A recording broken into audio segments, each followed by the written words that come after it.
തിരിച്ചടിച്ചിരിക്കും ഉറപ്പ്. രാജ്യത്തിന് വേണ്ടി പോരാടി സഹോദരൻ മരിച്ചതിൽ അഭിമാനിക്കുന്നുവെന്ന് വീരമൃത്യു മരിച്ച മലയാളി ജവാൻ വസന്തകുമാറിന്റെ സഹോദരൻ. രാജ്യത്തിന് വേണ്ടി ജീവത്യാഗം നടത്തിയ സൈനികർക്ക് അഭിവാദ്യം അർപ്പിക്കുകയാണ് ലോകം എമ്പാടുമുള്ള ഭാരതീയർ.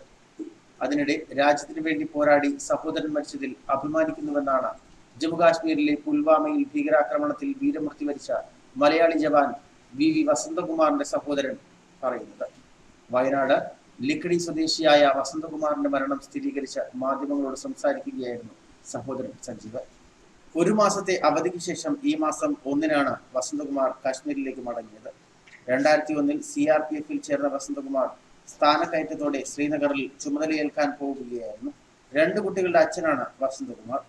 ജമ്മു ശ്രീനഗർ ദേശീയപാതയിൽ അവന്തിപുരയിൽ CRPF സംഘത്തിന്റെ വാഹന വ്യൂഹത്തിന് നേരെയാണ് ജെയ്ഷെ മുഹമ്മദ് അംഗം ആദിൽ അഹമ്മദ് ചാവേർ ആക്രമണം നടത്തിയത്.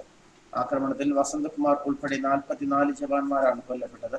ജവാന്മാർ സഞ്ചരിച്ചിരുന്ന ബസിന് നേരെ ഭീകരൻ 350 കിലോ സ്ഫോടക വസ്തുക്കൾ നിറച്ച സ്കോർപിയോ വാഹനം ഇടിച്ചു കയറ്റുകയായിരുന്നു.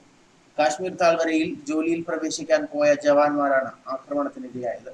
ഇവരിലേറെയും അവധി കഴിഞ്ഞ് എത്തിയവരായിരുന്നു. CRPF-ന്റെ 54-ാം ബറ്റാലിയൻ ബസ്സാണ് ആക്രമിക്കപ്പെട്ടത്. 78 ബസ്സുകളാണ് ജമ്മുവിൽ നിന്നും ശ്രീനഗറിലേക്ക് പോയ വാഹന വ്യൂഹത്തിൽ ഉണ്ടായിരുന്നത്. 2500-ലധികം ജവാന്മാർ വാഹനങ്ങളിലുണ്ടായിരുന്നു. അതേസമയം പൊതുതെരഞ്ഞെടുപ്പ് അടുക്കാനിരിക്കെ കാശ്മീരിൽ നടന്ന ഭീകരാക്രമണം രാജ്യത്തെ ഞെട്ടിച്ചിരിക്കുകയാണ്. അടുത്ത തെരഞ്ഞെടുപ്പ് അടുത്തിരിക്കെ നടന്ന ആക്രമണത്തെ അതീവ ഗൗരവത്തോടെയാണ് കേന്ദ്ര സർക്കാരും കാണുന്നത്. നിന്ദ്യമായ ആക്രമണമാണ് നടന്നതെന്ന് പ്രധാനമന്ത്രി നരേന്ദ്രമോദി ട്വീറ്റ് ചെയ്തു. ട്വീറ്റിൽ തിരിച്ചടിക്കും എന്ന സൂചനകളും നൽകുന്നുണ്ട്. ദേശീയ സുരക്ഷാ ഉപദേഷ്ടാവ് അജിത് ഡോവലുമായി കേന്ദ്ര ആഭ്യന്തരമന്ത്രി രാജ്നാഥ് സിംഗും പ്രധാനമന്ത്രിയും സംസാരിച്ചു. ആഭ്യന്തരമന്ത്രി രാജ്നാഥ് സിംഗ് വെള്ളിയാഴ്ച ബീഹാർ സന്ദർശനം റദ്ദാക്കി. അദ്ദേഹം ഇന്ന് കാശ്മീരിൽ എത്തുന്നുണ്ട്. CRPF ജവാന്മാർക്ക് നേരത്തെ പുൽവാമയിൽ നടന്ന ആക്രമണം നിന്ദ്യമാണ്. ആക്രമണത്തെ ശക്തമായി അപലപിക്കുന്നു. നമ്മുടെ സുരക്ഷാ സേനയുടെ ജീവത്യാഗം പാഴാകില്ല. ധീരരക്തസാക്ഷികളുടെ കുടുംബാംഗങ്ങളോടൊപ്പം രാജ്യം തോളോട് തോൾ ചേർന്ന് നിൽക്കുകയാണ്. പരിക്കേറ്റവർ എത്രയും വേഗം സുഖം പ്രാപിക്കട്ടെ എന്നും പ്രധാനമന്ത്രി ട്വീറ്റ് ചെയ്തിരുന്നു. വിവിധ രാഷ്ട്രീയ കക്ഷി നേതാക്കളും കാശ്മീർ ഭീകരാക്രമണത്തെ അപലപിച്ചു. ആക്രമണത്തെ വിശേഷിപ്പിക്കാൻ വാക്കുകളില്ല എന്ന് കാശ്മീർ മുഖ്യമന്ത്രി മെഹബൂബ മുഫ്തി പറഞ്ഞു.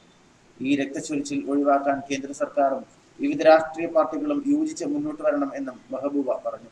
ആക്രമണം ഞെട്ടിക്കുന്നതാണെന്ന് ഉപരാഷ്ട്രപതി വെങ്കയ്യ നായിഡു പ്രതികരിച്ചു. കേന്ദ്രമന്ത്രി അരുൺ ജെയ്റ്റ്ലി, കോൺഗ്രസ് നേതാക്കളായ രാഹുൽ ഗാന്ധി, പ്രിയങ്ക ഗാന്ധി തുടങ്ങിയവരും ആക്രമണത്തെ അപലപിച്ചു.